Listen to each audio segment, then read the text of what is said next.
யோசுவா புஸ்தகம் 10ஆம் அதிகாரம் 14ஆம் வசனத்தின் கடைசி பகுதி. எல்லாரும் சேர்ந்து அதை வாசிப்போம். கர்த்தர் இஸ்ரவேலுக்காக யுத்தம் பண்ணினார். எல்லாரும் சத்தமிட்டு சொல்லுவோம், கர்த்தர் இஸ்ரவேலுக்காக. இப்படி சொல்லுங்க, கர்த்தர் எங்களுக்காக யுத்தம் பண்ணினார்னு எல்லாரும் வாசிக்கலாமா? கர்த்தர் எங்களுக்காக யுத்தம் பண்ணினார். இஸ்ரவேலுக்காகனா சபைக்காக, உங்களுக்காக, எனக்காக, நமக்காக கர்த்தர் யுத்தம் பண்ணுகிறவர். ஹல்லேலூயா. நம்முடைய கர்த்தர் யுத்தத்தில் பராக்கிரமம் உள்ள தேவன். இந்த யோசுவாவுடைய ஜெபத்தை கேட்டு, இந்த யோசுவாவுடைய ஜெபத்தை கேட்டு, இந்த யோசுவாவுக்காக கர்த்தர் யுத்தம் செய்து, ஸ்தோத்திரம், ஆண்டவர் அவனுக்காக, இங்க சொல்லப்பட்டிருக்கிறது, ஒரு மனிதனுடைய சொல் கேட்ட அந்நாளையொத்த நாள் அதற்கு முன்னாலும் இல்லை, அதுக்கு பின்னாலும் இல்லை. இந்த யோசுவாவுடைய வார்த்தைகளை கேட்டு ஆண்டவர் அவனுக்காக யுத்தம் பண்ணுகிறார். அவனுக்காக ஆண்டவர் சூரியனை சந்திரனையே நிறுத்துறார். ஸ்தோத்திரம். இயற்கையின் மேல் அதிகாரத்தை ஆண்டவர் கொடுக்கிறார். ஸ்தோத்திரம். ஆமென். பூமி நிற்க வைக்கிறார். ஆண்டவரால் அது முடியும். தேவனால் கூடாத காரியம் ஒன்றுமே இல்லை. ஒரு மனுஷனுக்காக, ஸ்தோத்திரம், ஆண்டவர் அவன் வார்த்தையை கேட்டு கனம் பண்ணி ஆண்டவர் யுத்தம் பண்ணுகிறார். ஜெபம் ஏதோ ஒரு மனுஷன் பண்ணாலும் கர்த்தர் யுத்தம் பண்ணது ஒரு மனுஷனுக்காக அல்ல, முழு ஜனத்துக்காக யுத்தம் பண்ணினார். உங்க ஒரு ஆள் ஜெபத்தை கேட்டு உங்க முழு குடும்பத்துக்காகவும் கர்த்தர் நிற்பார். எத்தனை பேர் விசுவாசிக்கிறீங்க? நம்முடைய ஒரு நபருடைய ஜெபத்தை கேட்டு கர்த்தரால், ஆமென், ஸ்தோத்திரம், சபை ஆசீர்வதிக்க முடியும், உங்க குடும்பத்தை ஆசீர்வதிக்க முடியும், உங்க கையின் பிரயாசங்களை எல்லாம் ஆசீர்வதிக்க முடியும். ஹல்லேலூயா. ஸ்தோத்திரம். கர்த்தர் சொல்றாரு, அவர்களுக்கு பயப்படாயாக. 8ஆம் வசனத்துல, யுத்தமும் பிரச்சனையும் உங்க வாழ்க்கையில வரும்போது பயப்படாதீங்க. உங்க கைகள்ல ஆண்டவர் ஒப்பு கொடுக்கிறார். பயப்பட வேண்டிய அவசியம் இல்லை. யோசுவா கில்காலிலிருந்து ராம் முழுவதும் நடந்து எதிர்பாராத நேரத்தில் அவங்கள அட்டாக் பண்ணுறான். சத்ருமா எதிர்பாராத நேரத்தில் நம்மளை தாக்குமா? தேவனுடைய பிள்ளைகளே, ஆண்டவுடைய மனுஷன், அபிஷேகம் பெற்ற தேவ மனுஷன் யோசுவா, அவனை கர்த்தர் இப்படி பயன்படுத்துகிறார். சத்ரு யோசிக்காத விதத்தில் யோசுவா யோசிக்கிறான். யாரும் யோசிக்காத ஒன்றை நீங்கள் யோசிக்கணுமா? யாரும் செய்யாத ஒன்று இப்படி நடக்கும்னு சத்துருக்கள் நினைச்சு கூட பார்க்கல. ஆனா கர்த்தர் யோசுவாவை அப்படி பயன்படுத்தினார். ஹல்லேலூயா. ஸ்தோத்திரம். உங்களுக்கு எதிராக பிசாசு எவ்வளவு திட்டம் பண்ணாலும் ஆண்டவர் என்ன பண்ணுவார்னா, வேற பிளானை உங்களுக்கு கொடுத்து எதிர்பாராத நேரத்தில் ஆண்டவர் உங்களை அவர்களுக்கு முன்பாக உயர்த்துவார். ஸ்தோத்திரம். ஆமென். ஸ்தோத்திரம். இஸ்ரவேலுக்கு முன்பாக சத்துருக்களை கர்த்தர் கலங்க பண்ணினார்னு 10ஆம் வசனம் சொல்லுகிறது. கர்த்தருக்கு ஸ்தோத்திரம் உண்டாவதாக. தேவனுடைய பிள்ளைகளை, ஆண்டவர் உங்க கையில் அந்த பிரச்சனையை ஒப்பு கொடுத்துட்டார். ஒரு பெரிய தேவையோட இருக்கிறீங்க. இன்னைக்கு கர்த்தர் சொல்றாரு, உன் கையில அதை நான் ஒப்பு கொடுத்து விட்டேன். வியாதி இன்னும் சுகமாகல, சுகத்தை நான் உங்க கையில தர்றேன், விடுதலையை தர்றேன், அற்புதத்தை உங்க கையில கொடுக்கிறேன். ஸ்தோத்திரம். பெற்றுக்கொள்ள வேண்டும். ஒப்பு கொடுத்தேன் அப்படின்னா அது முடிஞ்சு போச்சு. அவர்களுக்காக கர்த்தர் யுத்தம் பண்ணுகிறார். ஆண்டவர் உங்க கையில ஒப்பு கொடுக்கிறார். தேவனுடைய பிள்ளைகளே, ஸ்தோத்திரம், நீங்கள் கர்த்தருக்கு மகிமையாய் ஆசீர்வாதமாய் வாழ கர்த்தர் உதவி செய்வாராக. 10ஆம் அதிகாரம் 8ஆம் வசனத்துல கர்த்தர் சொல்றாரு, அவர்களில் ஒருவரும் உனக்கு முன்பாக நிற்பதில்லை என்றார். அப்படின்னா என்ன அர்த்தம்னா, 100% வெற்றி. எல்லாரும் சொல்லுங்க, 100% பிரச்சனையிலிருந்து ஜெயம், 100% பரிபூர்ண விடுதலை, பரிபூர்ண ஆரோக்கியம். ஒன்று கூட நிற்காது. உங்களுக்கு எதிராக ஒரு வியாதி கூட வந்து நின்று ஜெயிக்க முடியாது. வர்ற எல்லாத்தையும் கர்த்தர் அற்புதமாய் மாற்றுவார். எதிராக இருக்கிற சூழ்நிலைகளை கர்த்தர் ஜெயிப்பதற்கு உதவி செய்வார். 90% அல்ல, 99% அல்ல, 100% வெற்றியை காண கர்த்தர் கிருபை தருவாராக. எத்தனை பேர் விரும்புறீங்க? ஆமென். ஸ்தோத்திரம். ஆண்டவரே, ஒரு 50% விடுதலையில தான் நாங்கள் போயிட்டு இருக்கிறோம். ஒரு 50% விடுதலையை வச்சு நாங்கள் அப்படியே எங்கள் வாழ்நாளை கழித்து கொண்டிருக்க கூடாது. 100% விடுதலையை அனுபவிக்க கர்த்தர் உதவி செய்யும் ஆண்டவர். 100% நாங்கள் வெற்றியை காண அனுபவிக்க கர்த்தர் உதவி செய்யும். ஸ்தோத்திரம். ஆண்டவர் என்ற வந்தேன், இந்த காரியம்லாம் நடந்துச்சு, இதெல்லாம் நடக்கலை அப்படின்னு சொல்றதுக்கு ஒன்றுமே இருக்கக்கூடாது. கர்த்தரிடத்துல ஒப்பு கொடுத்தேன், எல்லாத்தையும் கர்த்தர் எனக்கு அற்புதமாய் மாற்றி கொடுத்தா. எதுவுமே எனக்கு தடை இல்லை, எதுலையும் தோல்வி இல்லை, எல்லாத்துலேயும் ஜெயம் என்று தானியேலை போல ஜெயம் எடுக்க கர்த்தர் உதவி செய்வாராக. 100% வெற்றியை நீங்க சுதந்திரிக்கணும். சபைக்கு ஆண்டவர் அதை தான் வாக்கு பண்ணி இருக்கிறார். இந்த கல்லின் மேல் என் சபையை கட்டுவேன், பாதாளத்தின் வாசல்கள் அதை மேற்கொள்வதில்லை. 100% வெற்றி, 100% விடுதலை. இதை தான் ஆண்டவர் விரும்புகிறாரு. கொஞ்சம் விடுதலை இருக்குது, அதை வச்சு அப்படியே போயிடும். அப்படி இல்லை, 100% விரும்புங்க. கர்த்தர் உங்களை ஆசீர்வதிப்பாராக. கர்த்தர் யுத்தம் பண்ணும்போது நம்ம வாழ்க்கையில் பெற்றுக்கொள்கிற ஒரு 3 ஆசீர்வாதங்களை இந்த பகற்காலத்தில் ஆண்டவர் நம்மோடு பேச விரும்புகிறார். அவர் நமக்காக யுத்தம் பண்ணா நம்ம வாழ்க்கையில் சில ஆசீர்வாதங்கள் வரும். நீங்கள் போராடுறதில்ல, நீங்கள் யுத்தம் பண்ணுறதில்ல, ஆண்டவர் சமூகத்தில் உங்களை முற்றிலும் 100% ஒப்பு கொடுத்தா, ஆமென், 100% வெற்றி கிடைக்கும். உங்கள் அர்ப்பணத்தை பொறுத்து தான் உங்கள் வெற்றி. ஆமென். அப்படியே அறகுறையாக ஏதோ வந்தோம் போனோம் சர்ச்சுக்கு அப்படி இருந்தால் வெற்றியும் அப்படி தான் இருக்கும், ஆசீர்வாதம் அப்படி தான் வரும். நீங்கள் எதை விதைக்கிறீர்களோ அதை அறுப்பீர்கள். அப்போது நீங்கள் நல்லா ஜெபம் பண்ணி ஆண்டவருக்குள்ளே பலப்பட்டு அர்ப்பணத்தில் இருந்தால் 100% கர்த்தர் நமக்கு ஜெயத்தை தருவார். 2 ராஜாக்களின் புஸ்தகம் 6வது அதிகாரம் 15, 16, 17 வசனங்களை நாம் வாசிக்கும் போது, தேவனுடைய மனுஷனின் வேலைக்காரன் அதிகாலமே எழுந்து வெளியே புறப்படுகையில், இதோ இராணுவமும் குதிரைகளும் ரதங்களும் பட்டணத்தை சுற்றி கொண்டிருக்க கண்டான். எல்லாரும் சேர்ந்து வாசிப்போம். அப்பொழுது வேலைக்காரன் அவனை நோக்கி, ஐயோ என் ஆண்டவனே. 16, 17. அதற்கு அவன்,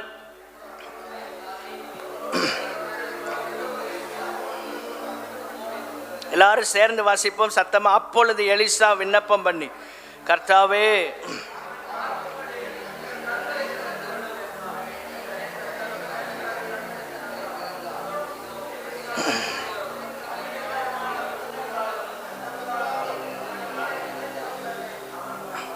நல்ல ராத்திரி தீர்க்கதரிசியோடு உட்காந்து ஜெபம் பண்ணி தேவ பிரசன்னத்தில் இருந்த இவர்களுக்கு காலையிலே ஒரு அதிர்ச்சியான சம்பவம்.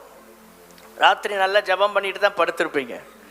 காலையில் திடீர்னு ஒரு அதிர்ச்சியான சம்பவம் வருதுன்னா டென்ஷன் ஆயிடுவோம், பதட்டப்படுவோம். இங்கே காலையிலே வேலைக்காரன் வெளியே பார்க்குறான், எழுந்து அவன் புறப்படுகையில் அவனுக்கு உள்ள வேலைகளை செய்ய புறப்படுறான். பார்த்தா சுற்றி பட்டணத்தை சுற்றிலும் இராணுவம், குதிரை, ரதம் இதெல்லாம் அப்படியே சுற்றிட்டுருக்கு. இவங்களை அப்படியே சுற்றி கொண்டிருக்கிறது. இதை பார்த்தவுடனே அவனுக்கு ஷாக் ஆகுறது. நேராக போய் எலிசாட்ட போய் நிற்கிறான். ஐயா, இப்படி சுற்றிலும் நமக்கு சத்துருக்கள் வந்துட்டாங்க, என்ன செய்ய போகிறோம்? 16ஆம் வசனம். பயப்படாதே. அதான் ஆண்டவர் சொல்றார், தேவனுடைய பிள்ளைகளே, இந்த யுத்தத்தை கர்த்தரே நடத்துறாரு. கர்த்தர் உங்கள் வாழ்க்கையில் யுத்தங்களை நடத்தும் போது நீங்கள் பயப்பட வேண்டிய அவசியம் இல்லை, பதட்டப்பட வேண்டிய அவசியம் இல்லை. வேலைக்காரன் சொல்கிறான், என்ன செய்வோம்? வீடை காலி பண்ண சொல்லிட்டாங்க, என்ன செய்கிறது? எங்கே வீடு கிடைக்கும்? என்ன செய்வோம்? தீர்க்கதரிசி சொல்கிறான், பயப்படாதே, கர்த்தர் நமக்காக ஒன்றை வைத்திருப்பார். ஒரு பிரச்சனைன்னு ஒன்று உங்களை எதிர்நோக்கி வருதுன்னா ஒரு சொல்யூஷனையும் கர்த்தர் உங்களுக்காக நிச்சயம் வைத்திருப்பார். எத்தனை பேர் விசுவாசிக்கிறீங்க? ஒரு ப்ராப்ளம் உங்களை எதிர்நோக்கி வருதுன்னா அதற்கான தீர்வை, ஒரு சொல்யூஷன் ஆண்டவர் கையில் இருக்கும். நீங்கள் அதை எதிர்பார்க்க வேண்டும். பிரச்சனைன்னு ஒன்று இருக்குன்னா கண்டிப்பாக என்ன இருக்கும்? தீர்வு இருக்கு. பூட்டு இருந்தால் கண்டிப்பாக சாவி இருக்கும். இல்லாமல் இருக்காது. அதை கண்டுபிடிக்கிறது தான் நம்முடைய வேலை. வேலைக்காரனால் கண்டுபிடிக்க முடியலை, தீர்வை கண்டுபிடிக்க முடியலை, என்னென்னமோ செய்து பார்க்குறான். ஸ்தோத்திரம், பயம்தான் வருது. இப்போ எலிசா சொல்லுகிறான், பயப்படாதே, அவர்களோடு இருக்கிறவர்களை பார்க்கிலும் நம்மோடு இருக்கிறவர்கள் அதிகம். அதான் எலிசா 2 மடங்கு அபிஷேகத்தை பெற்றவன். ரதங்களை பார்த்து பயப்படல, குதிரைகளை பார்த்து பயப்படல, இராணுவத்தை கண்டு பயப்படல. எத்தனை பேர் இன்னைக்கு சொல்ல முடியும், எத்தனை சக்திகள் உங்களுக்கு விரோதமாய் நின்றாலும் அதை கண்டு நாங்கள் பயப்பட மாட்டோம், ஏனென்றால் எங்களோடு இருக்கிற தேவன் பெரியவர். நல்ல கைகளை தட்டி கர்த்தரை ஸ்தோத்திரம் பண்ணலாமா? ஏன் பயப்படணும்? ஏன் சோர்ந்து போகணும்? இந்த முதல் ஆராதனையில் வந்திருக்கிற தேவ பிள்ளைகளே, உங்களை பலப்படுத்துகிற ஆவியானவர் உங்களோடு இருக்கிறார். ஹல்லேலூயா, ஸ்தோத்திரம். அவன் சின்ன ஜெபம் பண்றான். எலிசா விண்ணப்பம் பண்ணி, கர்த்தாவே, இவன் பார்க்கும்படி இவன் கண்களை திறந்தருளும் என்றான். ஆண்டவரே, இந்த பிரச்சனைக்கான தீர்வை பார்க்கறதுக்கு இவனுக்கு உதவி செய்யும். பிரச்சனை வரும்போது ஒரு சின்ன ஜெபம் பண்ணுங்க, ஆண்டவரே, இந்த பிரச்சனைக்கான தீர்வை நான் கண்டுபிடிக்க எனக்கு உதவி செய்யும். அதான் அபிஷேகம். அதுக்கு தான் அபிஷேகம் தேவை. இல்லைன்னா பிரச்சனையில் விழுந்துருவோம், இல்லைன்னா பிரச்சனைக்குள்ளே மாட்டிக்கிடுவோம். உட்காந்து அழுது அழுது அழுது சாப்பிடாம உட்காந்து அண்ணால மாதிரி, அந்த அண்ணாள் பைபிளில் உள்ள அண்ணாள், இங்கே யாரும் இருந்தீங்கன்னா தப்பு எடுத்துடாதீங்க, அந்த அண்ணால மாதிரி. ஏன்னா நம்ம சர்ச்சில் சில பேர் வந்து அதாவது நிறைய இருக்கு. ஸ்தோத்திரம். ஞானஸ்தானத்துக்கு பேர் விடும்போது கொஞ்சம் சங்கடமாக தான் இருக்கும். ஏன்னா நிறைய பேர் நமக்கு வாடிக்கையாக வந்து நிறைய பேர்கள், அண்ணாள், மேரி, இதெல்லாம் ஏகப்பட்டது இருக்கு. எல்லாம் ஒரு ஆசீர்வாதம். ஆமென். அதுக்குன்னு வேறு பேரை வச்சிடாதீங்க, பைபிள் பேர் வைங்க உங்கள் பிள்ளைகளுக்கு, அது ஒரு ஆசீர்வாதம். ஸ்தோத்திரம். அப்போ அவன் ஜெபம் பண்ணுறான், பிரச்சனைக்கான தீர்வை பார்க்க கிருபைகளை தாரும். நீங்கள் ஜெபம் பண்ணுங்க, ஆண்டவரே, ஒரு வழியாய் சத்துரு வர்றான்னா, ஆண்டவரே, தப்பி போவதற்கான வழியை எங்களுக்கு காண்பியும் ஆண்டவரே. வருகிற பலவீனம், வியாதி, போராட்டம், இதை எப்படி எதிர்கொள்வது, எப்படி மேற்கொள்வது, எங்களுக்கு ஒரு வழியை காட்டும் ஆண்டவரே. கண்களை திறங்க ஆண்டவரே. அப்படின்னா என்ன அர்த்தம்? பிரச்சனைக்கான தீர்வை காட்டும். முதலாவது ஆசீர்வாதம், கர்த்தர் எனக்காக வைத்திருப்பதை நான் பார்க்கிற ஆசீர்வாதம். கர்த்தர் எனக்காக வைத்திருக்கிறதை நான் பார்க்க வேண்டும். அக்கினிமயமான குதிரைகளும் ரதங்களும் யாருக்காக? எனக்காக. எல்லாரும் சொல்லுங்க, யாருக்காக? அன்றைக்கு எலிசாவுக்கும் வேலைக்காரனுக்கும் ஆண்டவர் அதை கொடுத்தார் என்றால், இன்றைக்கு புதிய ஏற்பாட்டு காலத்தில் ஆவியின் நிறைவை பெற்றுக்கொண்ட உங்களுக்கு, அபிஷேகம் பெற்ற தேவ பிள்ளைகளை சுற்றிலும் ஒரு அக்கினிமயமான ரதங்கள் இருப்பதை நாம் உணர வேண்டும். இது கூட ஒரு அல்லேலூயா வரல பாருங்க. ஸ்தோத்திரம். நமக்கு பின்னால அப்படி Z பிரிவு பாதுகாப்பு, Y பிரிவுலாம் வந்து அப்படி இருக்கும். அதை விட பெரிய பாதுகாப்பு அக்கினிமயமான குதிரைகள், ரதங்கள். 17ஆம் வசனத்தை பாருங்க. இதோ எலிசாவை சுற்றிலும் அக்கினிமயமான குதிரைகள், ரதங்கள் நிறைந்திருக்கிறது. ஸ்தோத்திரம். நிறைந்திருக்கு. உங்களை சுற்றிலும், அபிஷேகம் பெற்றவர்களை சுற்றிலும் ஆண்டவர் இப்படி ஒரு பாதுகாப்பை வைக்கிறார். இந்த உலகத்தில் யாருக்கும், பெரிய பெரிய மந்திரிகள், தலைவர்களுக்கு இல்லாத பாதுகாப்பு அபிஷேகம் பெற்ற தேவ பிள்ளைகளாகிய நமக்கு ஆண்டவர் கொடுக்கிறார். அது என்னவென்றால் அக்கினிமயமான குதிரைகள், ரதங்கள் அடங்கிய பாதுகாப்பு.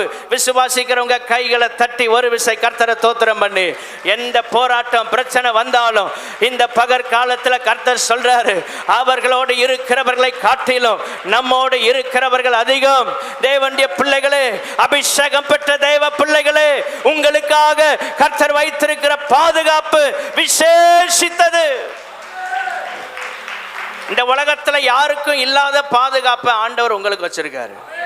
ஒரு அல்லேலூயா சொல்லலாமா? நீங்க ரெஸ்பாண்ட் பண்ணிட்டே இருக்கணும். சர்ச்சில் அப்படியே கை கட்டி உட்கார்ந்தா தூங்கிடுவீங்க, விடுதலையும் இருக்காது. நல்ல அல்லேலூயா சொல்லி, ஆமென், ஸ்தோத்திரம். அப்படி நம்ம வந்து பழகணும். ஆண்டவருடைய சபையில் வண்டியே உட்காந்துட்டு போயிட்டுருக்க விட கொஞ்சம் அல்லேலூயா சொல்லி எடுத்து ஆமென் ஸ்தோத்திரம். தேவனுடைய பிள்ளைகளே, நமக்காக கர்த்தர் வைத்திருக்கிறத நம்ம பார்க்கணும். அது ஒரு ஆசீர்வாதம். பயம் உங்களுக்குள்ள வரும்போது கர்த்தர் உங்களுக்காக வச்சிருக்கிறத நீங்க பார்க்க முடியாம போயிடும். இங்கே பயம் வந்துச்சு வேலைக்காரனுக்கு, கர்த்தர் இவனுக்காக வைத்திருக்கிறதை அவன் கண்கள் காணவில்லை. என்றைக்கு நீங்க ஜெபம் பண்ண ஆரம்பிக்கிறீங்களோ உங்களுக்காக கர்த்தர் வைத்திருக்கிறதை நீங்கள் பார்க்க முடியும். அதுக்கு தாங்க ஜெபம், அதுக்கு தான் ஜெபம். ஏன் 21 நாள் உபவாச ஜெபம் உங்களை வாங்கன்னு கூப்பிடுறோம்? கர்த்தர் உங்களுக்காக வைத்திருக்கிற ஆசீர்வாதத்தை நீங்க பார்க்கணும். கர்த்தர் இந்த சபைக்காக வைத்திருக்கிற ஆசீர்வாதத்தை இந்த சபை பார்க்கணும். தேவனுடைய பிள்ளைகளை, உங்க குடும்பத்துக்காக கர்த்தர் வைத்திருக்கிற நன்மைகளை நீங்கள் பார்க்க வேண்டும். அது கர்த்தர் உங்களுக்காக தருகிற ஆசீர்வாதம். இந்த வேலைக்காரனுடைய கண்கள் மைனஸை பார்க்குது, இவனுக்கு எதிராக இருக்கிறத தான் பார்க்கறது. பாருங்க, அப்பா சுத்திட்டு இருக்கிறாங்க, சுத்தி வந்துட்டாங்க, சுத்தி வளைச்சிட்டாங்க, இதைத்தான் அவன் கண் பார்க்குது. ஆனால் அபிஷேகம் பெற்ற மனுஷனுடைய கண்கள் கர்த்தர் எனக்காக வைத்திருக்கிறதை பார்க்கிறது. எத்தனை பேர் இந்த அனுபவத்துக்குள்ள வர விரும்புறீங்க? நீங்க ஒரு பிரச்சனையை எப்படி பார்க்குறீங்க அதை பொறுத்தான் தீர்வு. எனக்காக கர்த்தர் ஒன்றை ஆயத்தம் பண்ணி வைத்திருக்கிறார், அதை நான் பார்ப்பேன் என்றால் எனக்கு எதிராக இருக்கிற எதையும் குறித்தும் நான் கவலைப்படவே மாட்டேன். டாக்டர்ஸுடைய ரிப்போர்ட் உங்களுக்கு எதிராக இருக்கலாம், அதை பற்றி கேர் பண்ணாதீங்க. உண்மைதான், அது ஒன்றும் பொய்யா வரல, உண்மைதான். எலிசா அந்த பட்டணத்தை சுற்றிலும் அந்த குதிரைகள் ரதங்கள்லாம் இருக்கிறது உண்மைதான், பொய் இல்லை. சூழ்நிலைகள் உங்களுக்கு எதிராக இருக்கிறது உண்மைதான். எல்லா காரியங்களும் ஸ்தோத்திரம் உங்களுக்கு பாதகமாக இருக்கிறது உண்மைதான். ஆனால் அது காட்டிலும் அதற்கு மேல உங்களுக்கு ஆதரவாய் நிற்கிற ஒரு தேவனுடைய பிரசன்னத்தை நீங்கள் காண வேண்டும். அதை அபிஷேகம் பெற்றவர்களால் மாத்திரமே காண முடியும். பிரச்சனைக்கு நடுவில் இந்த அபிஷேகம் வந்து ஆக்டிவேட் ஆகணும். அதுக்கு தான் அபிஷேகம். நம்ம வந்தோம், பாடினோம், அந்நிய பாஷை பேசணும், ஸ்தோத்திரம். சில அந்த கண்ட்ரோல்ல இருக்கும். அவங்க விரும்பினா அந்நிய பாஷை வரும், விரும்பலைன்னா வராது. அப்படி இல்லை, நம்மளை விட்டு கொடுக்கணும். ஆமென் ஸ்தோத்திரம். நம்மை விட்டு கொடுக்க வேண்டும். இந்த அபிஷேகம் இந்த மாதிரி நேரம் ஆக்டிவேட் ஆகணும். எலிசாவுக்குள்ள இருக்கிற அபிஷேகம் வேலை செய்து சொல்றான். இந்த சிச்சுவேஷன்ல தைரியப்படுத்துறான். சூழ்நிலைகள்ல நீங்க எத்தனை பேர் பிறரை தைரியப்படுத்துகிறவர்களாக இருக்கிறீங்க? ஆண்டவர் அதை கனம் பண்ண விரும்புறார். பிரச்சனைகள் வரும்போது உங்களுக்கே பிரச்சனை, நீங்க எப்படி மற்றவங்களை தைரியப்படுத்த போறீங்க? எலிசாவுக்கு தான் இப்ப பிரச்சனை. எலிசா வேலைக்காரனை தைரியப்படுத்துறான். சோதனை, வேதனை, வியாதி நமக்கே இருக்கு. ஆனா 2 பேருக்கு ஜெபம் பண்றீங்க, இயேசு உங்க வியாதியை சுகமாக்குவார்னு. எங்க இது பொய் இல்லைங்க. அப்படி ஜெபம் பண்ணி பாருங்க விசுவாசத்தோட. ஆண்டவர் உங்களுக்கு சுகத்தை தருவார், அவர்களுக்கும் சுகத்தை தருவார். நானே 1000 பிரச்சனையில் இருக்கேன் பாஸ்டர், என்னைய போய் நீங்க அதை செய் இதை செய் ஊழியம் செய்யணும் எப்படி செய்ய முடியும்? எல்லாருக்கும் பிரச்சனை இருக்கு. பிரச்சனைக்கு நடுவில் கர்த்தருக்காக ஊழியம் செஞ்சா உங்களுக்காக கர்த்தர் ஆயத்தம் பண்ணி இருக்கிறதை நீங்கள் காண கர்த்தர் கிருபை தருவா. எத்தனை வருஷம் ஆயிடுச்சு கர்த்தர் எனக்காக வைத்திருக்கிறதை இன்னும் நான் பார்க்கல. எனக்காக வைத்திருக்கிற மேன்மைகளை, யோசேப்பே உனக்காக ஆண்டவர் ஒரு சிங்காசனத்தை எகிப்தில் ஆயத்தம் பண்ணி வைத்திருக்கிறார், நீ அவைகளை பார்க்க வேண்டும் என்றால் கர்த்தர் நடத்துகிற பாதையில நாம் அவரோடு கூட கோஆபரேட் பண்ணணும். குழியில தூக்கி போட்டாங்க, 20 வெள்ளிக்காசுக்கு வித்தாங்க. அடிமை வேலை செஞ்சா போத்திப்பார் வீட்டில். வீண் பழி சுமத்தப்பட்டு வீட்டில் இருந்து நேரா ஜெயிலுக்கு போனான். 13 ஆண்டுகளுக்கு மேல கஷ்டப்பட்டவன் ஆண்டவர் சிங்காசனத்துக்கு அவனை கொண்டு போய் உயர்த்துறார். உங்களுக்காக யோசேப்புக்காக கர்த்தர் வைத்திருந்ததை அவன் பார்த்தான். நீங்க உங்களுக்காக கர்த்தர் ஆயத்தம் பண்ணி வைத்திருக்கிற ஆசீர்வாதத்தை பார்க்காம நம்ம கண்ணை மூடிடக்கூடாது. எத்தனை பேர் விரும்புறீங்க இந்த காலை நேரத்தில் நல்ல அபிஷேகத்தில் நிரம்பி ஒரு விஷயம் கர்த்தரை மகிமைப்படுத்துங்க. எனக்காக நீர் வைத்திருக்கிறதை நான் பார்க்காமல், நான் அடையாமல், நான் சுதந்திரிக்காமல் விடக்கூடாது. எவ்வளவு பிரச்சனை வந்தாலும் நாங்க நிற்போம் ஆண்டவரே உமக்காக. 85 வயதாயிடுச்சு காலேபுக்கு. எல்லாம் முடிஞ்ச மாதிரி தான். 85 வயது. அவன் யோசுவாவை பார்த்து சொல்லுகிறான். யோசுவா 14ஆம் அதிகாரம் 8ஆம் வசனத்தில் 9ஆம் வசனம் 10ஆம் வசனம் 11ஆம் வசனங்கள் எல்லாம் குறிச்சுக்கிடுங்க. மோசே என்னை அனுப்புகிற நாளில் இருந்த பலன் இந்நாள் வரைக்கும் எனக்கு இருக்கிறது. 10ஆம் வசனத்தில் மோசே இந்த வார்த்தைகளை சொல்லி இப்போது 45 வருஷம் ஆயிற்று. வயசு 85. 40 வயசுல சொன்ன காரியத்தை 45 வருஷமா கர்த்தர் எனக்கு சொன்னதை பார்க்கணுங்கிற ஆசையோட காத்திருக்கிறான். 45 இயர்ஸ். ஆபிரகாமை விட நீண்ட காலம். 75 வயதுல தான் ஆபிரகாம் கர்த்தருடைய வார்த்தை கீழ்ப்படிந்து வந்தான். 25 வருஷம்தான் அவன் கர்த்தர் அவனுக்காக ஆயத்தம் பண்ணதை பார்க்கறதுக்காக வெயிட் பண்ணான். காலேப் 45 வருஷம் காத்திருக்கிறான். சோர்ந்து போகாதீங்க. ஆண்டவருடைய வார்த்தை உங்களுக்கு நேரா வருது. எத்தனை வருஷம் ஆனாலும் சரி, உங்களுக்காக கர்த்தர் வைத்திருக்கிறதை காணாமல் நம்ம சாகக்கூடாது. எத்தனை பேர் விசுவாசிக்கிறீங்க? சாவு வராது. இதான் கர்த்தருடைய வார்த்தை. நல்ல கை வைத்து அல்லேலூயா சொல்லாமா? எரிகிற அக்கினி சூளையிலே கொண்டு போட்டாலும் நம்ம சாக மாட்டோங்க. ஆமென். ஸ்தோத்திரம். உங்களுக்கு ஆண்டவர் தீர்க்காயுசை தருவாராக. இந்த சபையில் இருக்கிற எல்லாருக்கும் நீடித்த ஆயுளை கொடுக்கணும் ஜெபம் பண்ணிட்டே இருக்கிறேன். இன்னும் நீங்க பார்க்க வேண்டியது நிறைய இருக்கு. ஆமென். யாரும் இப்போ போறேன்னு சொல்லக்கூடாது. 5-6 பேர் என்கிட்ட சொல்லி வச்சுட்டாங்க, ஏதாவது ஒன்றா நீங்கள் தான் அப்படின்னு. நான் சொன்னேன், இப்போதைக்கு ஒன்றும் ஆகாது, இப்போதைக்கு ஒன்றும் ஆகாது. ஆண்டவர் என்ன ஆயுசு காலத்தை தருவார்னு சொல்லிடுறேன். என்ன ஒரு மாதிரி சீரியஸாக பார்க்குறீங்க? உண்மைதான் சொல்கிறேன். வீட்டுக்கு ஜெபம் பண்ண போனால் கடைசியில் நம்மகிட்ட ஒரு உறுதிமொழியும் வாங்கிடுறாங்க. என்னானாலும் ஆமாம், யாரையும் நம்பலையா அப்படின்னு. அதெல்லாம் நல்லா செய்வோம். ஆனால் நீங்கள் இன்னும் நிறையா செய்யணும் சர்ச்சுக்கு. ஆண்டவர் உங்களுக்கு நிறைய ஆயுசு நாட்களை தருவார்னு சொல்ல. கைகளை உயர்த்தி அல்லேலூயா சொல்லலாமா? நிறையா ஆசீர்வாதமான காரியங்கள் சர்ச்சில் நடந்துகிட்டே இருக்கணும். அடக்க ஆராதனைகள்லாம் குறையணும். ஆமென். ஸ்தோத்திரம். பூரா இப்படி தான் இருக்கணும். வீடு டெடிகேஷன், கல்யாணம் இப்படியே போகணும்.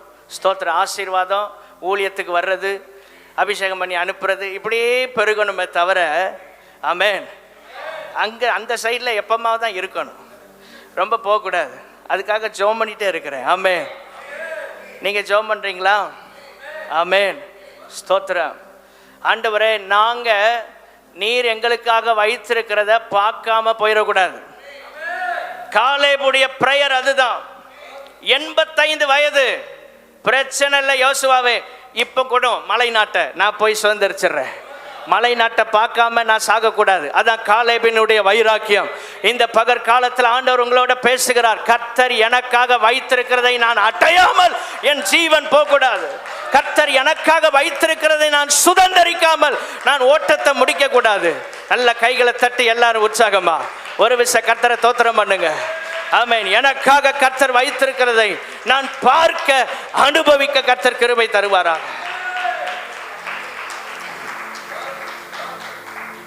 அவர் சொன்னபடி இதுவரை என்னை உயிரோடே காத்து வந்தார். அதான் காலேபுடைய அனுபவம். உத்தமமா என் தேவனை பின்பற்றினேன். ஆண்டவர் உங்களுக்காக வைத்திருக்கிறத உங்க வாழ்க்கையில நீங்க அனுபவிக்கணும். யோசுவா 14ஆம் அதிகாரம் 8ஆம் வசனம், கர்த்தரை உத்தமமாய் பின்பற்றுகிற அனுபவம். சுதந்திரிக்க வேண்டிய வயது எல்லாம் கடந்து போயிடுச்சு. ஆல்மோஸ்ட் ரிட்டையர்மெண்ட் ஆன ஸ்டேஜ் தான்.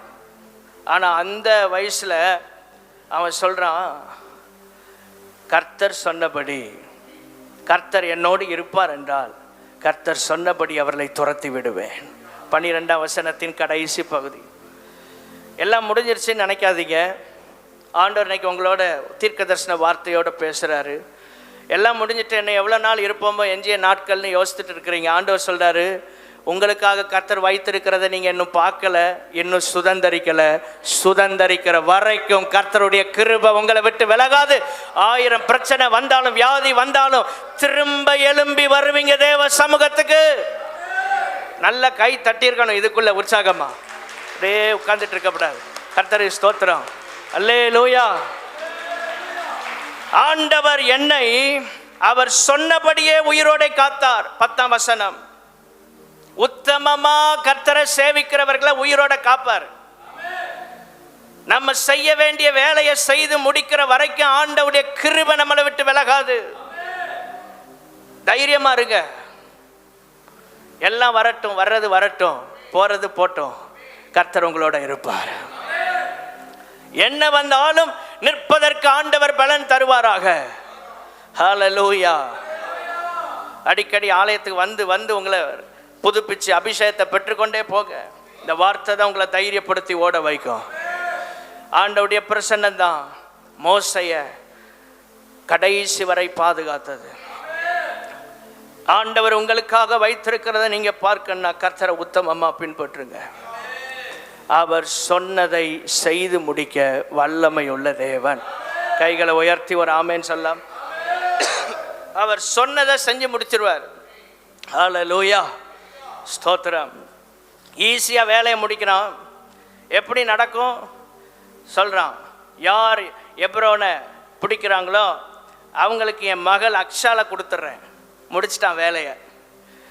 சுதந்திரிக்கிறதுக்கு எல்லாத்தையும் வாங்கிட்டு ஈஸியாக வேலையை முடிச்சுட்டு போயிட்டான். தேவனுடைய பிள்ளைகளே, அங்கே சொல்லப்பட்டிருக்கிறது 13ஆம் வசனம். யோசுவா 15:13. எப்னேயின் குமாரனாகிய காலேபுக்கு யோசுவா கர்த்தர் தனக்கு கட்டளையிட்டபடி ஏனாக்கின் தகப்பனாகிய அர்பாவின் பட்டணமான எப்ரோனை யூதா புத்திரரின் நடுவே அவனுக்கு பங்காக கொடுத்தான். ஸ்தோத்திரம். 16ஆம் வசனம். கீரியாத் செப்பேரை, அந்த கீரியாத் செப்பேர் அதான் எப்ரோனை சங்காரம் பண்ணி பிடிக்கிறவனுக்கு என் குமாரத்தியாகிய அக்சாலை விவாகம் பண்ணி கொடுப்பேன் என்று காலேப் சொல்றான். அடுத்த வசனத்தில் பாருங்க. ஸ்தோத்திரம். ஒத்னியேல் அவன் போய் பிடிக்கிறான். ஸ்தோத்திரம். அக்சாலை கொடுத்துட்டான். கைகளை உயர்த்தி அல்லேலூயா சொல்லாமா. ஸ்தோத்திரம். ஒரு பெரிய சாதனைக்கு அப்புறம் தான் கல்யாணம். ஆமென். ஸ்தோத்திரம். அப்படி இருந்தால் உங்கள் ஃபேமிலி லைஃப் ரொம்ப ஆசீர்வாதமாக இருக்கும். ஏதாவது ஒன்றை சாதிச்சிடணும். அல்லேலூயா. சிலர் கல்யாணம் பண்ணுறது தான் சாதனைன்னு நினைக்கிறாங்க. கல்யாணத்துக்கு முன்னாலே சாதிக்க வேண்டியதை என்ன செய்யணும்? சாதிச்சிடணும். ஸ்தோத்திரம். அங்கே ஒத்னியேல் அப்படி தான் சாதிச்சுட்டு என்ன செய்கிறான்? ஆமாம், போய் காலேபுக்கு முன்னால் நிற்கிறான். மகளை திருமணம் பண்ணுறதுக்கு நான் ரெடியாக இருக்கிறேன்னு. அதே மாதிரி ஆண்டவர் அவன் சொன்னபடி காலேப் செய்கிறான்.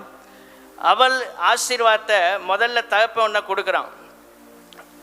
திரும்ப வந்து கழுதையின் மேலிருந்து இறங்கி வந்து காலேபை பார்த்து உனக்கு என்ன வேண்டும்? காலை பார்த்து கேட்குறான், உனக்கு என்னம்மா வேணும்? புரிஞ்சுக்கிட்டான். திரும்ப வருது நம்ம பிள்ளை, ஏதோ ஒன்று கேட்குறதுக்காக தான் வர்றா. ஸ்தோத்திரம். அடிக்கடி வீட்டுக்கு போனால் என்ன அர்த்தம்? ஏதோ ஒன்று கேட்குறதுக்கு போகிறாங்க. அப்போ அப்பா சொல்கிறாரு 19ஆம் வசனத்தில், இந்த அக்ஷால் சொல்கிறா, எனக்கு ஒரு ஆசீர்வாதம் தர வேண்டும். வறட்சியான நிலத்தை தந்தீர், நீர்ப்பாய்ச்சலான நிலத்தையும் தாரு ஆண்டவரே. ஆண்டவரால் முடியுமா முடியாதா? ஹல்லேலூயா. அந்த தகப்பன் கேட்டது ஒன்று, அவளுக்கு மேற்புறத்திலும் கீழ்ப்புறத்திலும் நீர்ப்பாய்ச்சலான நிலங்களை கொடுத்தான். நிலத்தை கேட்டவளுக்கு நிலங்களை கொடுக்கிறான். அந்த வார்த்தை ரொம்ப முக்கியம். கேட்டது ஒன்று, கிடைத்தது. உலக தகப்பனை இப்படி செய்ய முடியும் என்றால் என் பரம தகப்பன் நாம் கேட்பதற்கும் அதிகமாய் கொடுக்க அவரால் முடியும். நல்ல கைத்தட்டி கர்த்தரை தோத்திரம் பண்ணுங்க. ஆமென். கேட்கிறத கொடுக்கிற தகப்பன். அந்த குடும்பங்கள் எல்லாம் ஆசீர்வாதமாக இருக்கும். ஸ்தோத்திரம். சிலர் ஒன்றும் கொடுக்கறதே கிடையாது. அப்படி இல்லை. நான் கல்யாணத்தை பற்றி சொல்லலை, நான் சொல்கிறது ஆசீர்வாதத்தை. ஆமென். ஆசீர்வாதம் நமக்கு மட்டும்தான் நினைப்பாங்க, யாருக்கும் கொடுக்க மாட்டாங்க. ஸ்தோத்திரம். தேவனுடைய பிள்ளைகளே, இப்படியெல்லாம் கடந்த மாதத்தில் ஒரு குடும்பத்துக்காக ஜெபம் பண்ணோம். நம்ம ஊரில் அவங்க சென்னையில் இருக்கிறாங்க. நம்ம செய்திகளை கேட்டு அவங்க ஃபோன் பண்ணாங்க. அப்போ ஜெபம் பண்ணும்போது அவங்க சொல்கிறாங்க, நாங்கள் இத்தனை லட்சம் கடனுக்குள்ளே போயிட்டோம், எங்களால் மீண்டு வர முடியல, எல்லா பிஸ்னஸும் முடங்கி போச்சு, எங்கள் ஃபேக்ட்ரி எல்லாம் க்ளோஸ் பண்ணிட்டோம். அவங்க குடும்பத்தில் என்ன பிரச்சனைனா, இவங்களுக்குன்னு ஒரு பங்கு இருக்குது போல் தகப்பன்ட்ட. அதை போய் கேட்டால் அவர் சொல்லார், நான் இருக்கிற வரைக்கும் ஒன்றும் கிடையாது, நான் போனால் தான் உனக்கு. அப்படி அவங்க ஜெபம் பண்ணுங்க அப்படிங்காங்க. நான் கேட்டேன், எதுக்கு அவர் போகிறக்கா? இல்லை, எங்களுக்குரிய தந்த கடனாவது அடைச்சி நிம்மதியாக வாழுவோம். அந்த பிரச்சனை நமக்கு தெரியாது. எதுக்கு சொல்ல வரேன்னா, காலேப் கொடுக்கிற இல்லை பெருந்தன்மையாக இருக்கிறோம். ஆமே. ஸ்தோத்திரம். நம்ம கண்ணும்னால நம்ம பிள்ளைகள் நல்லா வாழ்கிறத பார்க்கணும். நம்ம கண்ணை மூடினதுக்கப்புறம் வாழ்ந்துட்டு போங்கன்னா அது எப்படி வாழும்? இருக்கும் போதே. ஆமேன். ஆண்டவரே, நாங்களும் எங்கள் பிள்ளைகளும் கர்த்தருக்கு ஸ்தோத்திரம், உமக்கு மகிமையாய் வாழ கர்த்தர் கிருபை தருவீராக. நல்ல கைத்தட்டி கர்த்தரை ஸ்தோத்திரம் பண்ணுங்க. காலேபுடைய பெருந்தன்மை. இறங்கி வந்தவன அடுத்த கேள்வி, என்ன வேணும் உனக்கு? தேவனுடைய பிள்ளைகளே, ஆண்டவர் இன்னைக்கு உங்களை பார்த்து கேட்குறார், உங்களுக்கு என்ன வேணும்? உங்கள் தேவைகளை ஆண்டவர்கிட்ட சொல்லுங்க. நீங்கள் கேட்பதற்கும் அதிகமாய் கொடுக்க கர்த்தரால் முடியும். கைகளை உயர்த்தி அல்லேலூயா சொல்லலாமா? தேவனால் எல்லாம் கூடும். விசுவாசிக்கிறவனுக்கு எல்லாம் ஈஸியாக நடக்கும். ஒன்றே ஒன்று, கர்த்தர் உங்களுக்காக வைத்திருக்கிறத நீங்கள் அனுபவிக்கணும்னா கர்த்தரை உத்தமமாக சேவிக்கணும். எல்லாரும் வித்தியாசமாக நடந்தாங்க. 2 பேர் மாத்திரம் தேவனுக்கு மகிமையாக நின்றார்கள். யோசுவா, காலேப். கர்த்தர் அவர்களை தான் உயர்த்தினார். ஒருவனை தலைவனாகவும் ஒருவனுக்கு எப்ரோனையும் கொடுத்து, அதன் பின் நாட்களில் தாவீது அரசாட்சி செய்கிற இடம். பின் நாட்களில் கர்த்தர் அந்த இடத்தை மகிமைப்படுத்துவதற்கு ஏதுவா காலேப் அந்த இடத்தை முதலாவது சுதந்தரிக்கிறான். தேவனுடைய பிள்ளைகளை, பிற்காலத்தின் ஆசீர்வாதத்திற்காகவும் கர்த்தர் உங்கள் கைகளில் சில ஆசீர்வாதங்களை முன்னாலே தருவார். பெற்றுக்கொள்ள விரும்புகிறீங்களா? உத்தமமாய் கர்த்தரை சேவிக்க வேண்டும். அதான் தேவனுடைய விருப்பம், தேவனுடைய வாஞ்சை. உத்தமமாய் கர்த்தரை சேவிப்பது. வேலைக்காரன் கண்களில் பார்க்க முடியல, அபிஷேகம் பெற்ற எலிசா பார்க்கிறான். எனக்காக கர்த்தர் ஒரு பெரிய பாதுகாப்பை வைத்திருக்கிறார்.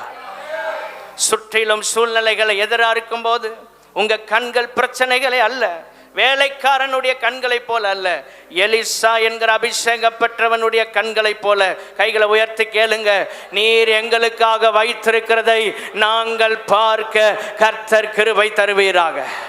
கைகளை உயர்த்தி அல்லேலூயா சொல்லலாமா? கர்த்தர் உங்களுக்காக வைத்திருக்கிறத நீங்க பார்க்கணும். அதான் தேவனுடைய திட்டமும் தீர்மானமுமாய் இருக்கிறது. 2வது ஆசீர்வாதம், கர்த்தர் உங்களுக்காக யுத்தம் பண்ணும் போது. 2 நாளாகமத்தின் புஸ்தகம், எல்லாரும் திருப்பிக் கொள்ளுவோம். 2 நாளாகமத்தின் புஸ்தகம்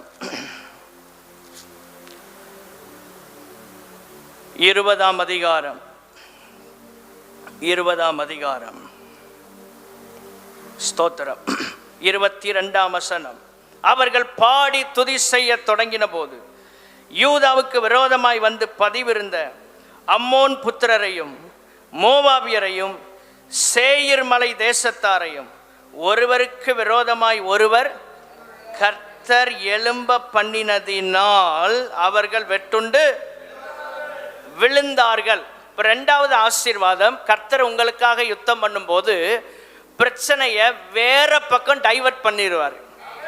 உங்க பக்கம் வர்ற அலைகள் எல்லாம் வேற பக்கமா போயிடும். உங்களை நோக்கி வீசுகிற புயல் காற்று வேற திசைக்கு போயிடும். விசுவாசித்த ஆமேன் சொல்லுங்க. ஆமேன். ஸ்தோத்திரம். நீங்க போய் திசையை மாத்தினதுக்கு அப்புறம் அந்த திசையில போய் நிற்க கூடாது. ஆண்டவர் உங்களுக்கு எதிராக வர்ற பிரச்சனைகள் எல்லாம் வேறு திசைக்கு மாற்றுவார். இங்க அதான் நடந்துச்சு. இவர்களுக்கு எதிராக வந்த கூட்டத்தை ஆண்டவர் அவர்களுக்குள்ளே பிரச்சனையை உண்டாக்கி அவங்கள வச்சு அவங்கள கதையை முடிச்சிட்டாரு.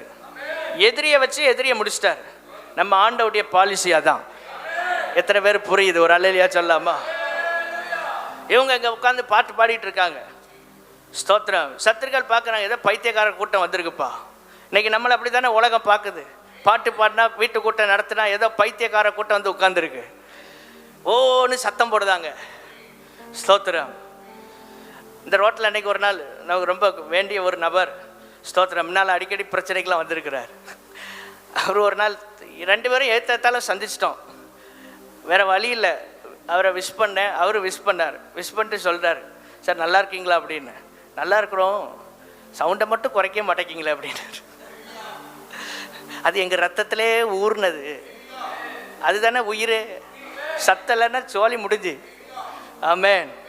உயிர் உள்ள வர சத்தமிட்டு ஆண்டவர் ஆராய்ச்சிட்டே இருக்கணும். முதலுக்கே மோசம் பண்ண முடியுமா? எதனாலும் நாங்கள் விட்டு கொடுப்போங்க. ஆனால் இதை மட்டும் எங்களால் விட்டு கொடுக்க ஒன்றும் குழப்பம் இல்லை, நீங்கள் பயப்பட வேண்டாம்.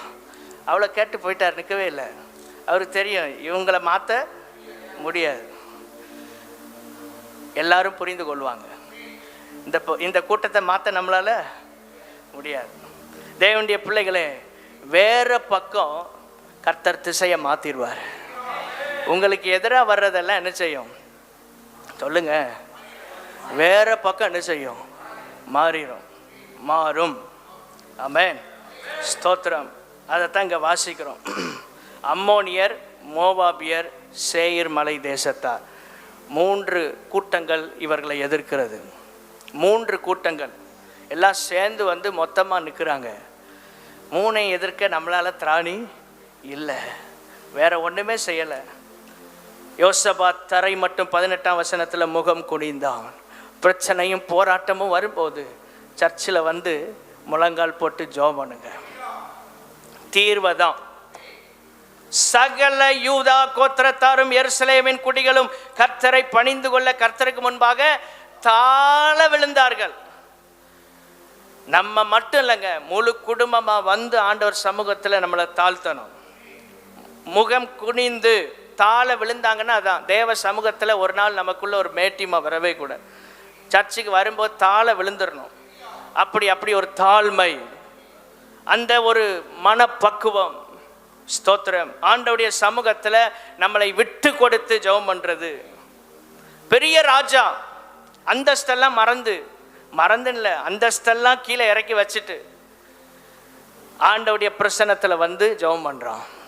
இன்னைக்கு எது தேவ பிரசன்னத்தில் நம்மை தாழ்த்துவதற்கு நமக்குள்ள தடையா இருக்கு, இன்னைக்கு அதை மட்டும் உடைச்சிட்டோம்னா அற்புதம் நடக்கும்.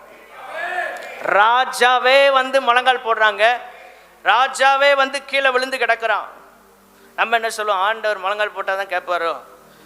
என்ன சும்மா உட்காந்து ஜெபம்னா கேட்க மாட்டாரா? முடிஞ்ச அளவு முழங்கால் போட்டு தாழ்த்தி. நாங்கள்லாம் எல்லாரும் முன்னாலையும் போட மாட்டோங்க, தனியாக தான் போடுவோம். தேவ சமூகத்தில் யார் இருக்காங்களோ இல்லையோ முடிந்தால் முழங்கால் போட்டு. பலவீனமாக இருப்பீங்க, வயதாக இருக்கும், தேவ சமூகத்தில் உட்கார்ந்து நம்மை தாழ்த்தி ஆண்டவர் சமூகத்தில் ஜெபம் பண்ணோம். அந்த தாழ்மை ஆண்டவர் எதிர்பார்க்கிறார்.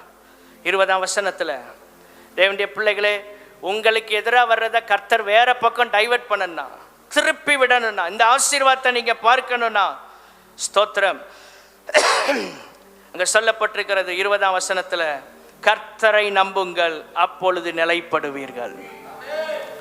அவருடைய தீர்க்கதரிசிகளை நம்புங்கள் அப்பொழுது சித்தி பெறுவீர்கள். உங்க காரியம்லாம் வாய்க்கும். கர்த்தரை நம்பணும்,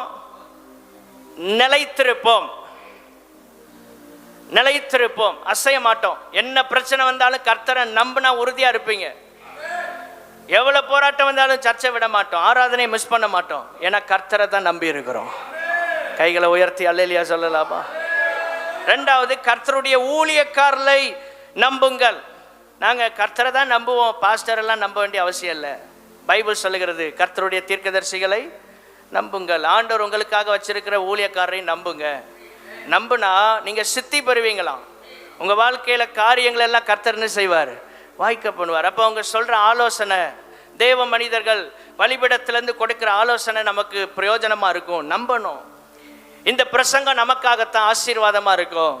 விசுவாசியுங்கள், உங்கள் காரியங்களை கர்த்தர் வாய்க்க பண்ணுவார். மூன்றாவது ஒன்றை செய்தாங்க, துதி செய்ய ஆரம்பித்தார்கள். ஆமென், ஸ்தோத்திரம். துதி செய்ய ஆரம்பித்தாங்க. ஆண்டவர் வர்ற பிரச்சனையை வேற பக்கம் டைவர்ட் பண்ணி கொண்டு போனா, துதிக்க ஆரம்பிங்க, ஸ்தோத்திரம் பண்ண ஆரம்பிங்க, ஆராதிக்க ஆரம்பிங்க, பாட்டு பாட ஆரம்பிங்க. ஆமென். கைகளை உயர்த்தி அல்லேலூயா சொல்லாமா? நல்ல பாடுங்க, கர்த்தரை ஆராதிங்க, துதிங்க. ஆண்டவர் வழிகளை திறப்பார், வாசல்கள் திறக்கப்படும். ஆமென், ஸ்தோத்திரம். ஆண்டவரால் எல்லாம் கூடும். கர்த்தர் வாசலை திறக்க போதுமானவர். மூன்றாவது ஒரு ஆசீர்வாதம், கர்த்தர் உங்களுக்காக யுத்தம் பண்ணும்போது, நியாயாதிபதிகளின் புஸ்தகம் 4வது அதிகாரம் 15-16. கர்த்தர் சிசேராவையும் அந்த எல்லா ரதங்களையும் சேனை அனைத்தையும் பாராக்குக்கு முன்பாக பட்டய கருக்கினால் கலங்கடித்தார். எல்லாரும் சொல்லுங்க, பட்டய கருக்கினால். சிசேரா ரதத்தை விட்டு இறங்கி கால்நடையா ஓடி போனான். பாராக் ரதங்களையும் சேனையும் புறஜாதிகளுடைய அரோசேத் மட்டும் துரத்தினான். சிசேராவின் சேனையெல்லாம், கொஞ்சம் வாசிங்களா, எப்படி என்ன பார்த்துக்கிட்டே இருந்தான்னு தெரியும். சிசேராவின் சேனையெல்லாம் பட்டய கருக்கினால் விழுந்தது. இதுதான் ரொம்ப முக்கியம். ஒருவனும், சத்தமா சொல்லுங்க, ஒருவனும். மூன்றாவது ஆசீர்வாதம், கர்த்தர் செய்வது என் வாழ்க்கையில் பூரணமாயிருக்கும். பர்ஃபெக்டா ஆண்டவர் செய்து முடிப்பார். அவர் செய்யறது பூரணமா இருக்கும், அதுல குறைவு இருக்காது. ஒருவனும் அப்படின்னா, ஒரு இத்தனை பிரச்சனை இருக்கு, வியாதி இருக்கு, போராட்டம் இருக்கு, கஷ்டம் இருக்கு, நெருக்கம் இருக்கு, இதுக்கெல்லாம் ஜெபம் பண்றோம். ஆண்டவர் சொல்றாரு, ஒன்றும், எல்லாரும் சொல்லுங்க, ஒன்றும் என்ன மேற்கொள்ளாதபடி 100%. ஆமென், ஸ்தோத்திரம். பூரணமாய் கர்த்தர் அதை செய்ய வல்லமை உள்ளவர். கைகளை உயர்த்தி அல்லேலூயா சொல்லலாமா? நம்முடைய கர்த்தர் பூரணர். அவருடைய ராஜ்யம் பூரணமானது. சங்கீதம் 50:2 சொல்லுகிறது, பூரண வடி உள்ள சீயோன். அந்த பரலோக ராஜ்யம் சீயோன் பூரணமானது. ஏன் பரலோகத்துக்கு போகணும்? குறைவே இல்லாத இடம் தான். இந்த உலகத்தில் எல்லா இடத்துலையும் ஒவ்வொரு குறைகள் இருக்கும். எனக்கு குறையே இருக்கக்கூடாது அப்படின்னா பரலோகத்துக்கு போகணும். நம்மை ஒவ்வொரு நாளும் குறைகளை நீக்கி கர்த்தர் பரிசுத்தப்படுத்தி கொண்டே இருக்கிறார். 50ஆம் சங்கீதம் 2ஆம் வசனம், பூரண வடிவுள்ள சீயோனிலிருந்து தேவன் பிரகாசிக்கிறார். அவர் பூரணர், அவருடைய ராஜ்யம் பூரணம் உள்ளது. பரலோகத்தில் குறைவே இல்லை, அங்க எதுவுமே குறைவா இல்லை, எல்லாம் நிறைவா இருக்கு, எல்லாம் நிறைவா இருக்கு. அந்த பூரணத்துக்காக ஜெபிங்க. நாம் ஒவ்வொருவரும் பூரணத்தை நோக்கி டிராவல் பண்ணிட்டு இருக்கிறோம். குறைவுகளை இருந்து நிறைவை நோக்கி நம்ம டிராவல் பண்றோம். எப்போ இந்த ஓட்டம் முடியுமோ அப்போ நம்ம பூரணம் அடையும் போது தேவனுடைய ராஜ்யத்தை நாம் அடைய முடியும். கைகளை உயர்த்தி அல்லேலூயா சொல்லலாம். அப்போ கர்த்தருடைய கிரியைகள் பூரணமானவைகள், நிறைவா இருக்கும், குறைவே இருக்காது. அவர் செய்யறத நம்ம திரும்ப செய்ய வேண்டிய அவசியம் இல்லை. அதான் பூரணம். அவர் ஒன்றை செஞ்சிட்டார்னா திரும்ப அதை கரெக்ஷன் பண்ண வேண்டிய அவசியம் இல்லை. எத்தனை பேர் ஆமென் சொல்றீங்க? என் வாழ்க்கையில் கர்த்தர் ஒன்றை செய்திருப்பார் என்றால் அதை திரும்ப அவர் சரி செய்ய வேண்டும் என்கிற அவசியம் இல்லை. அவர் செய்வது அது பூரணமாக இருக்கும். நாம் செய்யறத கரெக்ஷன் பண்ணணும், அவர் செய்யறத ஏற்றுக்கொள்ளணும். கைகளை உயர்த்தி அல்லேலூயா சொல்லுங்க. இன்னைக்கு நம்ம ஆண்டவர்கிட்ட போய் கேட்போம், ஆண்டவரே நீங்க செஞ்சதை கொஞ்சம் மாற்றி எக்ஸ்கியூஸ் கொடுத்து கொஞ்சம் சேஞ்ச் பண்ணுங்க. அப்படிலாம் இல்லை, ஆண்டவர் செஞ்சால் அது கரெக்டாக இருக்கும். அல்லேலூயா. யாருக்கு எதை கொடுக்கணும், யாரிடத்துல எதை எந்த நேரம் செய்யணும் எல்லாம் கர்த்தருக்கு தெரியும். அவருக்கு நம்ம ஆலோசனை கொடுக்க நமக்கு என்ன இல்லை, நாம் அதற்கு எலிஜிபிள் இல்லை, நாம் அதற்கு தகுதி அல்ல. ஆண்டவருக்கு யாருமே சொல்ல முடியாது, ஆண்டவரே நீர் ஏன் இதை இப்படி செஞ்சீர், இதை மட்டும் இப்படி செஞ்சிருந்தா ரொம்ப நல்லா இருந்திருக்கும்னு சொல்ல யாராலையும் கூடாது. அப்படி நிலையில் அவர் எதையும் செய்யலை. முழு வேதாமத்தையும் வாசித்து பாருங்கள், அவருடைய கிரியைகள் எல்லாம் பூரணமானவைகள். 35 ஆதியாகமம் 35ஆம் அதிகாரம் 28ஆம் வசனத்திற்கு வரும்போது அங்கே சொல்லப்பட்டிருக்கிறது, ஈசாக்கு விருத்தாப்பியமும் பூரண ஆயுசுள்ளவனுமாகி 180 வருஷம் ஜீவித்திருந்தான். அவ்வளோ நாள் பூரண ஆயுசு. அப்படிதான் ஜெபம் பண்ணோம். ஸ்தோத்திரம். பூரண ஆயுசு. ஆண்டவர் எப்படி சீயோன்ல இருந்து பூரண வடி உள்ள சீயோன்ல இருந்து பிரகாசிக்கிறாரோ, நம்முடைய வாழ்க்கையின் ஒவ்வொரு பகுதியில் ஆண்டவரை எல்லாம் பூரணமாக்கி தாங்க. இள வயதின் மரணங்கள் வரக்கூடாது. பாதி வயதில் எடுத்துக்கொள்ளாதீங்க. நம்ம வேதத்தில் வாசிக்கிறோம் பாருங்க, ஆண்டவரே முதிர் வயதிலும் என்னை கைவிடாமல், என் பலன் ஒடுங்கும் போது என்னை கைவிட்டுறாம என்னை தாங்குங்க ஆண்டவரே. ஹல்லேலூயா. ஏன் பூரண ஆயுசுக்காக ஜெபம் பண்ணோம்? இன்னும் ஆண்டவருக்காக நிறைய வாழலாம். எத்தனை பேர் விரும்புறீங்க? பரலோகத்து போனால் ஒரே வர்ஷிப் தான், ஆராதனை தான். இங்கே தான் அவருக்காக வாழ்கிறது, சாட்சி, பிரசங்கம், ஊழியம், இதெல்லாம் இங்கே தான். அங்கே போய் அதெல்லாம் கிடையாது. அங்கே போய் நம்ம நல்ல கர்த்தரை ஆராய்ச்சிட்டே இருக்க போகிறோம். அப்போ ஆண்டவர் ஆயுஷ் நாட்களை கூட்டி தந்தால் இன்னும் கொஞ்சம் கர்த்தருக்காக வாழ்வோமே. எஸ்ராவின் புஸ்தகம் 7ஆம் அதிகாரம் 12ஆம் வசனத்தில் அங்கே சொல்லப்பட்டிருக்கிற எஸ்ரா 7:12. ஸ்தோத்திரம். எஸ்ராவின் புஸ்தகம் 7ஆம் அதிகாரம் 12ஆம் வசனத்தில், ராஜாதி ராஜாவாகிய அர்த்தசஷ்டா, பரலோகத்தின் தேவனுடைய நியாயப்பிரமாணத்தை போதிக்கிற உத்தம வேதபாரகனாகிய எஸ்ரா என்னும் ஆசாரியனுக்கு பூரண சமாதானம் உண்டாவதாக, பூரண சமாதானம் உண்டாக வாழ்த்தி எழுதுகிறது என்னவென்றால், பூரண சமாதானம் நம்ம வாழ்க்கையில் வரணும். பூரண சமாதானம். ஆண்டவர் எனக்காக செய்கிறதெல்லாம் பூரணமாக இருக்கணும். பரிபூரணம். ஸ்தோத்திரம். அதான் பூரணம். பூரண சமாதானம். சமாதானம் கொஞ்சம் தான் இருக்கு அப்படின்னு இல்லை. எனக்கு நல்ல சமாதானத்தை ஆண்டவர் தந்திருக்கிறார். அதுக்காக ஜெபம் பண்ணோம். கடைசியாக ஒன்று சொல்லி முடிக்கிறேன். 36ஆம் சங்கீதம் 8ஆம் வசனம். ஒவ்வொரு வசனத்துக்கும் விளக்கம் கொடுக்க டைம் இல்லை. உமது ஆலயத்தில் உள்ள சம்பூர்ணத்தினால், இப்போ தேவனுடைய சபையில் இருக்கிற ஆசீர்வாதம் சம்பூர்ணம், பூரணமாக இருக்கும். திருப்தி அடைவார்கள். ஒரு திருப்தி வரணும் உங்கள் லைஃப்பில். சர்ச்சுக்கு வந்துட்டு போகும்போது போதும் அப்படிங்கிற திருப்தி இல்லை. இன்னைக்கு உண்மையிலே கர்த்தர் என்னோட பேசியிருக்கிறார், நான் போனது நல்லது தான், நான் இங்கே இருப்பது நல்லது அப்படின்னு சர்ச்சில் தான் நீங்கள் சொல்லணும். ஞாயிற்றுக்கிழமை வீட்டில் இருந்துட்டு நான் இங்கே இருப்பது நல்லது, ஏதாவது முடியலை பிரச்சனை இல்லை, மற்ற நாட்கள்லாம் இங்கே தான் இருக்கணும் ஆலயத்தில். சிலர் ரொம்ப பலவீனம், முடியாத சூழ்நிலையில் உட்கார்ந்துருக்கீங்க, எனக்கு தெரியும். கர்த்தர் உங்களை எல்லாம் பலப்படுத்துவாராக. ஆலயத்தின் சம்பூர்ணம். அப்போ சர்ச்சில் இருந்து ஒரு பிளெஸிங் வருது. நீங்கள் சர்ச்சோட கனெக்ட் ஆகும்போது, சபையோடு இணைக்கப்பட்டிருந்தால் சபையிலிருந்து வர்ற ஆசீர்வாதத்தை உங்களுக்கு ஆண்டவர் தருவார். அல்லேலூயா. ஆண்டவரே, நாங்கள் வந்து போகிறதல்ல, இணைக்கப்பட கிருபைகளை தார். 3 ஆசீர்வாதங்களை கர்த்தர் உங்களுக்கு தரணும்னா அவர் உங்களுக்காக யுத்தம் பண்ணணும். ஆமென். இந்த சம்பூர்ண ஆசீர்வாதங்கள், எல்லாவற்றிலும் பூரணமான நன்மை உங்கள் லைஃப்பில் நீங்கள் பெற்றுக்கொள்ள வேண்டும். ஆண்டவருடைய கிரியைகள் பூரணமானது.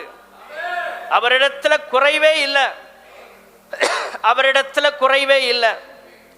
எல்லாம் நமக்கு பூரணமாய் ஆண்டவர் செய்வார். ஒன்றை சொல்லி முடிக்கிறேன், உங்கள் லைஃப்பில் எல்லாம் பூரணமாக ஆண்டவர் செய்யணும். நியாயாதிபதிகளின் புஸ்தகம் 4ஆம் அதிகாரம் 9ஆம் வசனம். நியாயாதிபதிகள் 4:9. அதற்கு அவள், நான் உன்னோடே கூட நிச்சயமாய் வருவேன், ஆனாலும் நீ போகிற பிரயாணத்தில் உண்டாகிற மேன்மை உனக்கு கிடையாது. நல்ல கவனிங்க.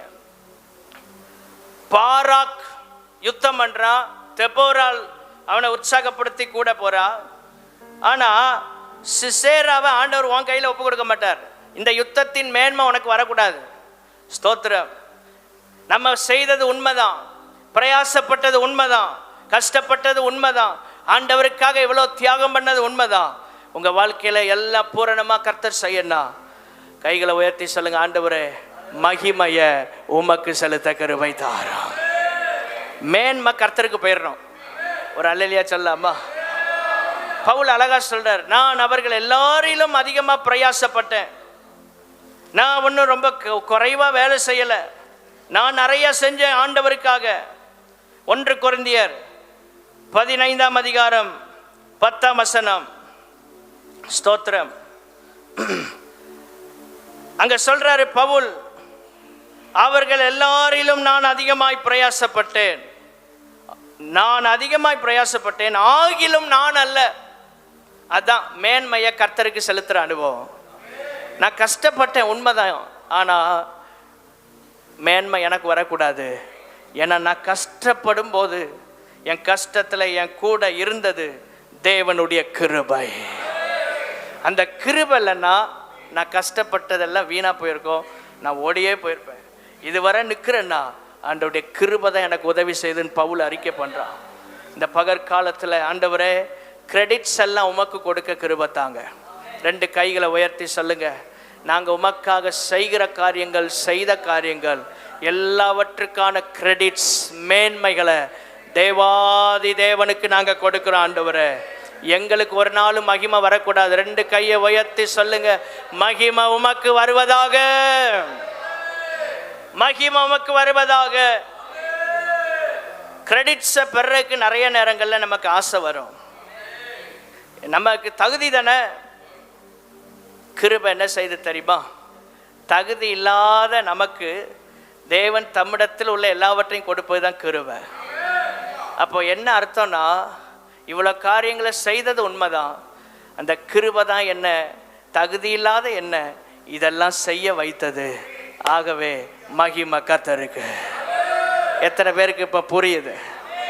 நிறைய நேரம் கிருபையுடைய டெஃபினிஷனே நம்ம மறந்துடுறோம்.